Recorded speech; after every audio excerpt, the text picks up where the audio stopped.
Reporting live from Hybrids Club in Atlanta for Comedy Hype News, I'm John Abba. Jillian Michaels has definitely gotten herself in some controversy after downplaying slavery in America as a guest on CNN's Newsnight with Abby Phillip. During the debate, Michaels would argue that because slavery has been persistent throughout world history, not just American history, you could not tie imperialism, racism, and slavery to just white people. Can we address some of those things that are in there? Because have you looked at some of the things that are being reviewed? Yeah, slavery was a bad thing that was to talk about. Okay, and you cannot tie imperialism and racism and slavery to just one race. When you can't tie slavery, let's talk about the facts. I mean, slavery in America was. Do you realize that only less than 2% of white Americans own slaves? You know, realize that slavery is thousands of years old? White people were Do you know the slave who owners. was the first race to try to end slavery? I'm surprised that you're trying to litigate who was the beneficiary of slavery oppressing black people. Every single thing is like, oh, no, this is all because white people bad. And that's just not the truth. You brought up the question of whether or not slavery in the United States is about race. The answer is yes. Of course. I did not in the United States don't is straw man about my argument. race. Now, of course, these comments would infuriate those online, as several figures would roast Michaels for her opinion, including DL Hughley. Hughley would take to social media, resharing a portion of Michaels' debate on CNN while adding a message of his own at the end. Now, for his caption, Hughley would go on to reiterate his comment saying, "America is the only nation that fights to hold onto its sins of the past. You'd be hard-pressed to find statues, monuments, and/or military institutions named after Nazi generals or head of state in Germany. Miss me with the BS."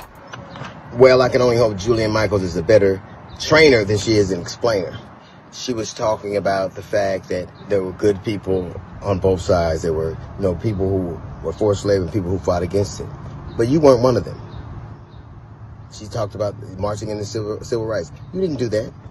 She talked about fighting a war. You didn't do that. Now, because of Michaels' attempt to downplay slavery in America, Hughley wasn't the only person who fired back online. Many would go off on social media and even take aim at the fact that Michaels has an adopted Haitian child and are now vilifying the former reality star for having far-right conservative viewpoints while raising a black child. One user would ask, "Who the heck gave you a Haitian child? You obviously hid how you really felt. Did you want the child to love or for other purposes?" Another social media user would agree and chime in. "Adopted a black child just for moments like this so she can say, 'I'm not racist, I have a black child,' while wanting to beg for us to erase all of our black history so folks like her can continue to play in our face." Another online user would say, "Wait until someone tell her about the Jim Crow era. Can't wait to hear her justify it." And one more would drive that point home by saying, "What percentage participated in Jim Crow?" Now, Rachel True, who is known from the UPN sitcom Half and Half, as well as Half Baked, would chime in the conversation. She would go on to write a response to Jillian on X. "As a mixed black person, I really hate that you have a black child." One more user would write, "1 out of every 4 white men owned slaves if they lived in the South. The others who didn't still benefited from this." Michaels would go on to respond to the last user on X. To that comment, she would go on to write, "So are you in the all white people are bad camp, or can we acknowledge that slavery and oppression have been carried out by every race, against every race throughout history? Yes, in America, there were white slaveholders who committed horrific crimes against black people. But the reason your statistics come only from the South is because most other states outlaw slavery outright, recognizing it as morally reprehensible. And we can't ignore the roughly 350,000 white men who died in the Civil War to help end it. Slavery was abhorrent, but holding every white person, past or present, collectively guilty isn't accurate, and it certainly isn't productive." Now, separately, Michaels would issue out another message on the social media site writing, "I'm denigrating all of humanity by pointing out that 98% of American white people in 1860 didn't perpetrate slavery, and in fact, many white Americans died to end it." DL would find himself going on to respond to this by reposting a message that read, "Jillian Michaels, you are as tone deaf as a brick in a symphony orchestra, trying to justify your MAGA-infested worldview, historically cherry picking. Your desperate attempt to distance your precious 2% from the sins of slavery history is about as effective as a screen door on a submarine. Meanwhile, you're living a life that's the ultimate troll on the narrow-minded ideology. A white lesbian in a same-sex marriage with a Haitian daughter, all while flaunting your heart and family as if it's a personal vendetta against the very people you're trying to appease. It's like watching a clown juggle faming stereotypes. Maybe next time you should stick to what you know best, making people sweat, because when it comes to critical thinking and social awareness, you're about as successful as a chocolate teapot. Interestingly enough, Hughley's response would end with him reposting another video disproving Michaels.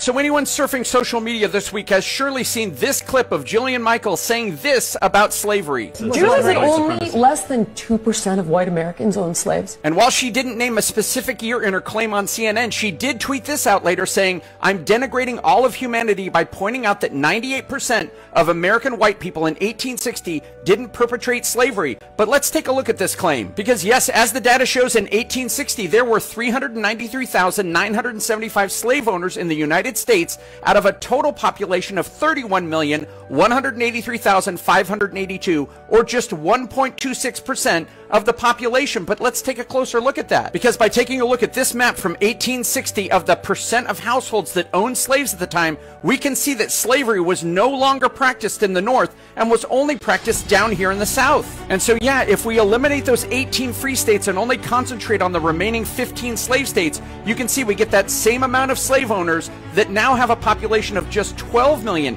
That's almost 19 million off of the original number, which gets us to 3.22% of the population owning slaves. And so yeah, if we eliminate those 18 free states and only concentrate on the remaining 15 slave states, you can see we get that same amount of slave owners that now have a population of just 12 million. That's almost 19 million off of the original number, which gets us to 3.22% of the population owning slaves. But here's another problem. If we just look at the US slave states in 1860, we can see that in the slave column here, we have almost 4 million slaves, and because they can't own themselves, we gotta minus them out too. And so if we remove them, we get 8.2 million with the same amount of slave owners, and now that number jumps up to 4.75% of the free population of these 15 states.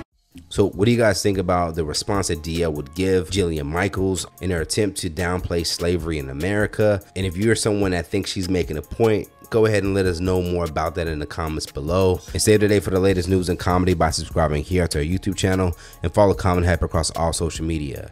And if you enjoyed this story, you can always head over to hypersclub.com right now to get you a membership, as well as to check out full interviews and more original content. If you have a story you think we should cover, send us a message now at hypealerts.com. Reporting live from Hypers Club in Atlanta for Comedy Hype News, I'm John Abba.